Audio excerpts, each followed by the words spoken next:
Assalamualaikum and good morning all my dear students. Here I am there with the next video of history chapter number 3, the Delhi Sultan. Today we are going to discuss about how the Delhi Sultan has done the beginning in our country to get the control over the important city which is called as Delhi. Already in chapter number 2 we have discussed about the region and about the great kingdoms which you all remember about Rashtrakutas, Palas, Gurjara, Pratiharas, right? There are so many dynasties who one by one come in the different century to rule and to get the control to capture the important city for their own empiring ship.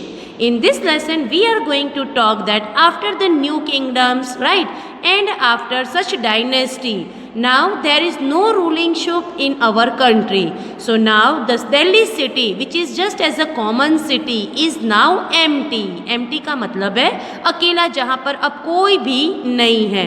So the Delhi Sultan get the chance to get the entry in the 13th century, that is 13th century.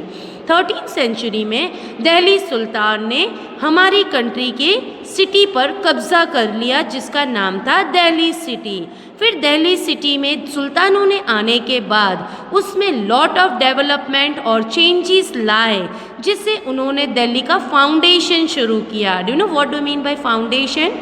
Foundation का मतलब है the beginning of the new changes, क्योंकि आज तक जिसने भी इस city पे रूल किया, nobody bring any type of changes and no new development, but this was the beginning done by the Sultan in the 13th century where they have developed a new things so that they can make lot of changes to make this city more important city. जहाँ पर मैं सबसे पहले आपको बता दूँ जो आपके पास है रूलर्स, आप देख सकते हो पेज नंबर 31. पेज नंबर 31 पे आपको रूलर ऑफ दिल्ली का एक टेबल दिखाई दे रहा है कि कौन सी सेंचुरी में सबसे पहले किसने आकर इस सिटी पे कब्ज़ा किया था. तो सबसे पहले जो डायनेस्टी आई थी जिसने दिल्ली अजमेर पे कब्ज़ा किया था, दैट वाज राजपूत डायनेस्टी, जिसमें अलग अलग किंग्स ने आकर वहाँ पर राज किया था. That is Tomaras. Do remember who are Tomaras? Pala dynasty, जो आप लेसन 2 में पढ़ चुके हो. उसके बाद आई थी चमाना डायनेस्टी जिसको लेटर ऑन चौहान नाम से जाना जाता है, जिसमें ग्रेट किंग था पृथ्वीराज चौहान जिसने अपना वॉर किया था, बैटल किया था, युद्ध किया था. किसके साथ? द अफगानिस्तान रूरल, जिसका नाम था महमूद सुल्तान ऑफ गजनी, राइट, जिसमें वो डिफीट हो गया था और महमूद सुल्तान उसने दिल्ली और अजमेर पे पूरी तरह से अपना कंट्रोल कर लिया था. तभी से सुल्तानों ने हमारी कंट्री में आकर दाखिल किया, एंट्री किया, and they have slowly expanded into the different centuries. So जो दूसरी डायनेस्टी, जब यहाँ पर हमारे किंग डायनेस्टी ख़त्म हो गए थे तो सुल्तान में सबसे पहले तुर्कीज़ के रूलर्स आए थे, जो आपको पता है who are called sultans. Sultans are called in Persian language as rulers or king, right? सुल्तान किसे कहा जाता है? पर्शियन लैंग्वेज का मतलब है उर्दू लैंग्वेज. जो उर्दू लैंग्वेज में रूलर्स और किंग्स को क्या कहा जाता है? सुल्तान कहा जाता है. जिसमें 12th सेंचुरी में कुतुबुद्दीन ऐबक आए थे, फिर आया था शमसुद्दीन इल्तुतमिश, और उसके बाद उनकी बेटी जिसका नाम था रज़िया सुल्तान, और उसके बाद आया था गयासुद्दीन बलबान. लेकिन आपको सबसे पहले मैं ये बता दूं कि dynasty, what is the meaning of dynasty? Dynasty उसे कहा गया है the rulers who is belonging and who is taking the position from one family after one by one. It is called as dynasty. जैसे कि अगर father के चले जाने के बाद वो पोजीशन उसके बेटे को मिली, फिर उसका बेटा बड़ा हो गया, बूढ़ा हो गया, और उसके मरने के बाद उसकी पोजीशन उसके बेटे को मिली, जिसको हम अपनी लैंग्वेज में कहते हैं जो वारसाई चलाना, खानदानी जो वारिस चलता है, उसे हम हिस्ट्री में कहते हैं डायनेस्टी. क्या कहते हैं उसे? डायनेस्टी. सो धीरे धीरे अलग अलग सेंचुरी में अलग अलग डायनेस्टी ने आकर अपनी पॉलिसी चलाया और दिल्ली सिटी पे राज किया था. फिर 12th सेंचुरी के बाद 13th सेंचुरी में, right, beginning of the ending of 12th century and beginning of 13th century में दो पावरफुल डायनेस्टी ने डट कर मुकाबला किया था, जिसने दिल्ली सुल्तान को राइज किया था। राइज करना मतलब ऊपर लाना, जिसमें था खलजी डायनेस्टी और तुगलक डायनेस्टी। खलजी डायनेस्टी में सबसे ज़्यादा इम्पोर्टेंट जो एम्पायर और सुल्तान था वो था अलाउद्दीन खलजी, और तुगलक डायनेस्टी में जो इम्पोर्टेंट सुल्तान था वो था मोहम्मद तुगलक। सो दिल्ली सुल्तान को आगे लाने वाले कौन से दो सुल्तान थे? एक तो गयासुद्दीन बलबान था, एक अलाउद्दीन खलजी था और एक मोहम्मद तुगलक था। ये तीनों सुल्तानों ने मिलकर दिल्ली को कंट्रोल कर लिया और दिल्ली के एक्सपांड, वो धीरे धीरे एक्सपांड होने लगे। डू नो एक्सपांड का मतलब है आगे कदम बढ़ाना, स्प्रेड होना। सो गयासुद्दीन बलबन ने दिल्ली के कोने को संभाला। दिल्ली का कोना का मतलब है जो हमारा दिल्ली है नॉर्थ में। Now you all will come to this map. अब आप लोग मैप की तरफ आ जाओगे। देखो दिल्ली जो हमारा मेन कैपिटल है जिसका नाम था दिल्ली कोहना पॉइंट, इंदिरा पॉइंट, उसके आसपास दिल्ली सुल्तान धीरे धीरे आगे बढ़ने लगे, जहां गयासुद्दीन बलबान ने पूरी तरह से नॉर्थ को संभाला और बंगाल की तरफ बढ़े थे अलाउद्दीन खलजी, और फिर उधर ईस्ट की तरफ बढ़े थे मोहम्मद तुगलक। ये सारे सुल्तान एक एक करके नीचे बढ़ रहे थे, क्योंकि अभी तक उन्होंने नॉर्थ को कब्जा किया था। अब उनका चैलेंज था और उनका टारगेट था कि वो हमारे साउथ हिस्से को भी कैप्चर्ड कर ले और अपनी सुल्तानशिप वहाँ पर चला सके। Okay, so now here I am going to start with the introduction. The transformation of the Delhi city as a capital is controlled vast का मतलब है biggest area of the continent। धीरे धीरे सुल्तान ने 13th सेंचुरी में आने के बाद दिल्ली को पूरी तरह से कब्जा कर लिया और उसका फाउंडेशन, दोनों फाउंडेशन का मतलब है बेस, उसका पाया मजबूत कर दिया, ताकि वहाँ पर दिल्ली सुल्तान ऐसे तरह से पूरे मुकम्मल हो जाए कि कोई और डायनेस्टी वहाँ पर घुसने की ज़रूरत नहीं करे।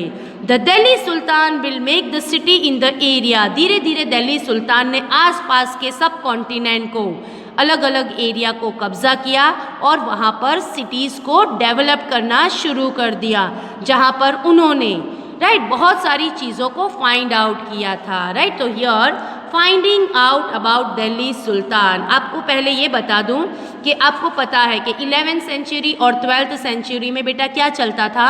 मैन्यूस्क्रिप्ट और इंस्क्रिप्शन। इसके अलावा कोई भी लॉन्ग रिकॉर्ड नहीं रखा जाता था, है ना।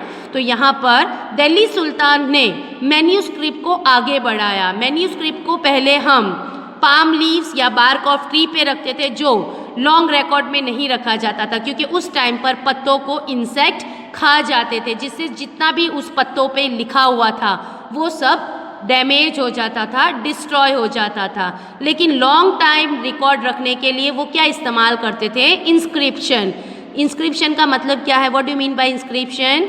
The hard surface writing work, जो कभी वो स्टोन्स पे, पिलर्स पे, वॉल्स पे या कॉपर प्लेट्स पर रख कर उसका रिकॉर्ड रखते थे। सो यहाँ पर दिल्ली सुल्तान ने आने के बाद उन्होंने इंस्क्रिप्शंस, कॉइन्स और आर्किटेक्चर को आगे बढ़ाया, जहाँ पर उन्होंने लॉट ऑफ इंफॉर्मेशन हासिल की और उसको वैल्यूएबल बनाया। डू नो वैल्यूएबल का मतलब है कीमती, कि ये चीज़ को हम सबसे पहले फोकस करेंगे, जिसमें तारीख और त्वारीख। डू नो तारीख और त्वारीख पर्शियन लैंग्वेज में ऑथर को कहा जाता है। अगर एक ऑथर होता है तो उसे तारीख कहते हैं, और अगर बहुत सारे ऑथर्स और पोएट होते हैं तो उसे त्वारीख कहते हैं, जिसको सिंगुलर का मतलब है एक और प्लूरल का मतलब है सो मैनी। पर्शियन लैंग्वेज में तारीख और त्वारीख का मतलब है ऑथर, और ऑथर किसे कहते हैं? जो राइटर्स होते हैं। अब आपको मैं ये फिगर बता रही हूँ। Can you see this figure number 1, जिसमें 4 पिक्चर में आपको अलग अलग पर्सन अलग अलग काम करते दिखाई दे रहे हैं सबको। इसमें सबसे पहला इंसान मैन्यूस्क्रिप्ट को पक्का बनाने के लिए नई खोज कर रहा है। वो क्या नई खोज कर रहा है? कि पत्तों के अंदर से जो प्लम, जो एक सिरप निकलता है उससे वो पेपर बना रहा है, जिससे वो मैन्यूस्क्रिप्ट की कॉपी को लास्ट रिकॉर्ड और लॉन्ग टाइम तक रखा जा सकता है। सो वो पेपर बना रहा है जहाँ पर वो पत्थरों से और लकड़ों से घिस रहा है, राइट। घिसने के बाद उसने पेपर बना लिया। पेपर बनाने के बाद जो तारीख है वो उस पर राइटिंग वर्क करके उस पर किताब छाप रहे, क्योंकि पहले के ज़माने में प्रिंटिंग प्रेस और मशीन्स की जनरेशन नहीं थी, तो सब कुछ हाथ से लिखी हुई कॉपी बनाते थे। सो वो एक एक पेज पर लिखते लिखते वो एक कॉपी तैयार कर रहा है। थर्ड पर्सन आप देख रहे हैं, वो एक मिनरल को पिघाल रहा है, मेल्टिंग मिनरल, ताकि जो इम्पोर्टेंट टॉपिक है उसको हाईलाइट कर सके, क्योंकि उस टाइम पर कलर का भी ज़माना नहीं था और प्रिंटिंग प्रेस का भी ज़माना नहीं था। तो वो मेटल और गोल्ड को पिघाल कर उसका इस्तेमाल इस मैन्यूस्क्रिप्ट में कर रहा है for highlighting the important topic. और जो चौथा इंसान है, ये सारी चीज़ें बनने के बाद वो बुक को बाइंड कर रहा है, मतलब पेपरों को एक बाइंडिंग, बाइंडिंग करते हैं, बुक बाइंडिंग करवाते हैं, जिसको आप लेमिनेशन कहते हो।